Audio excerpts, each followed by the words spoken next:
በእድሜ ጠና ያሉ አባት ከሰሞኑ የለቀቁት ቪዲዮ ነው።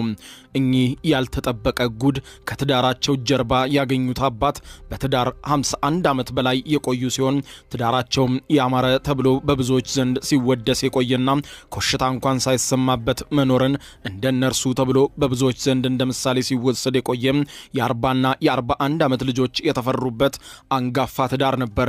ነገር ግን አባት ከሰሞኑ ያልተጠበቀ ጉድ በማግኘታቸው ግለሰቡ የከፍተኛ ፍርድ ቤት ዳኛ እንደመሆናቸው ካላቸው የስልጣን ቦታም ጭምር በመነሳት የመገናኛ ብዙሃን ሰፊ ሽፋን እየሰጡ መነጋገሪያ አድርገዋቸዋል። ግለሰብ በአሳዛኝ አንደበት ታሪካቸውን በማህበራዊ ትስስር ገጽ ላይ ሲለቁ ቪዲዮን የተመለከቱ አብረው ያነቡ አብረው ያለቀሱ ብዙ ናቸው።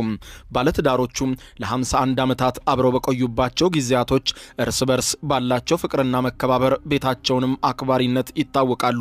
እርሳቸው የከፍተኛው ፍርድ ቤት ጠበቃ ሲሆኑ የሚያገኙትን ዳጎስ ያለ ገንዘብ በዋነኝነት ያፈሰሱት ለልጆቻቸው በሀገሪቱ ውስጥ ምርጥ የሚባለውን ትምህርት ቤት ውስጥ እንዲማሩ በማድረግ የሚያስፈልጋቸውን ነገሮች ሁሉ ለልጆቹ እንዲያገኙ በማስቻል እንደሆነ በአካባቢያቸው ያለ ወዳጅ ዘመድ አዝማድ በሚገባ ያውቅ ነበርና አባት ከተባለማ እንደዚህ ነው የሚል ሙገሳም አባት ተቸሯቸው ነበር። ታዲያ ከሰሞኑ የሆነው ይኸውላችሁ ይህ ነው። እኚህ አባት በማህበራዊ ትስስር ገጻቸው የቲክቶክ ገጽ ላይ ብቅ ብለው የሆነባቸውን ድንገት የገጠማቸውን በተናገሩ ጊዜ መላው ዓለም ክዋለ። የጤና ማጣት በማንኛውም ቤተሰብ ላይ ያለና የሚከሰት ሲሆን ይህም ቤተሰብ የጤና እክል ይፈትነው የገባው የአባትየው ተወዳጅ ወንድም በኩላሊት በሽታ መታመማቸውን ተከትሎ ነበር። ስማቸው ይፋ እንዲወጣ ያልተፈለገው እኚሁ አባት ለቤተሰባቸው ውለታ የዋለላቸውን የእናታቸውን ልጅ ወንድማቸውን ለማዳን ማንኛውንም ነገር ለማድረግ ዝግጁ ነበሩ። ገንዘቡም አላቸው፣ አቅሙም እንዲሁም። ይህንን ሁሉም አልፈው ኩላሊታቸውንም ለመለገስ ፈቃደኛ ቢሆኑም ነገር ግን ባሉበት እድሜና ተያያዥ የጤና እክል ምክንያት ይህንን ፈጽሞ ማድረግ አይችሉምና ለወንድማቸው ተጨማሪ የህይወት እድል የመስጠት አማራጭ ለልጆቻቸው ይቀርብላቸዋል። ልጆችስ ቢሆኑ መች ተቃውሞ የሚወዱትን አጎታቸውን ከሰውነታቸው ውስጥ ያለውን አካላቸውን ወይም ኩላሊታቸውን አጋርተው ህይወቱን ቢቀጥልለት ብለው ተመኝተው ነበርና ሳያወላውሉ ነበር ፈቃደኝነታቸውን ያሰሙት። ልጆቻቸው 41 እና 40 ዓመታቸው ነው። ልብ በሉልኝ። የዚህ ጊዜ ቀጣዩ እርምጃ ቤተሰብ በመሆናቸው ከነሱ የተሻለ ተስማሚ የኩላሊት ልገሳ አይገኝምና ልጆቹም ላጎታቸው ወይም ለአባታቸው ወንድም ኩላሊት ለመስጠት ፈቃደኛ መሆናቸው መልካም ሆኖ ሳለ ነገር ግን ኩላሊት እንደ ቀላል ነገር ተነቅሎ የሚተከል አይደለምና ቅድመ ምርመራ ያስፈልግ ነበር። በዚህም ሆስፒታል ገብተው ሁለቱም ወንድማማቾች ቅድመ ምርመራ ተጀመረባቸው።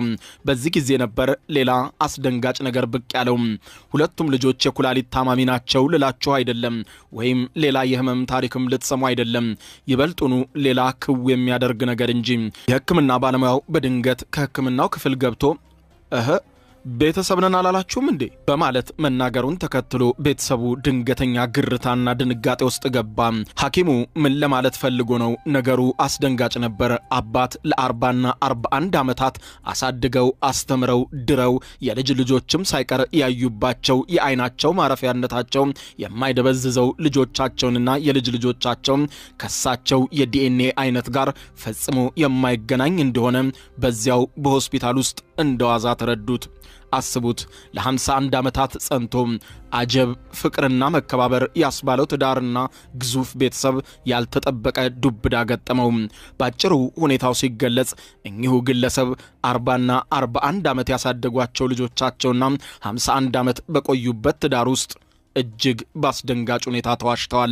ልጆቹ የሳቸው አልነበሩም። 41 ዓመት መስዋዕትነት የከፈሉባቸው ሁለቱም ልጆቻቸው አባትነታቸውን በድንገት መነጠቃቸው ያስደነገጣቸው አባት ይይዙት ይጨብጡት ጠፋ።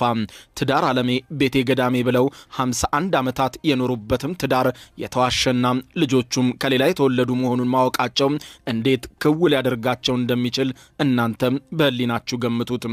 ይህንንም በቲክቶክ ገጻቸው ወዲያው በመክፈት ከወዳጅ ከዘመዶቻቸው አልፎ ለመላው ዓለም ይህንን ክስተት አጋርተዋል። ስብር ባለ ቅስም ነበር። ማንንም አውቀዋለሁ ማለት አይቻልም። 51 ዓመታት የኖርኩበት ትዳር ይሄውላችሁ እንዲን ያደረገኛሉ። ስብር ባለ ቅስም ሁኔታውን በእንባ እየተናነቃቸው በመላው ዓለም ቪዲዮን ለሚመለከቱ ንግግራቸውን እንዲህ ሲሉ ከፈቱ። ከ51 ዓመታት የትዳር ቆይታ በኋላ ለፍቻ ያሳደግኳቸው የ41ና የ40 ዓመት ልጆቼ ጧሪ ቀባሪ ይሆናሉ ብዬ ተስፋን የምጥልባቸው እስካሁንም ከኔ ጋር እያገዝኳቸው የምገኘው ልጆቼ የኔ የራሴ ልጆች እንዳልሆኑ አወቅኩ።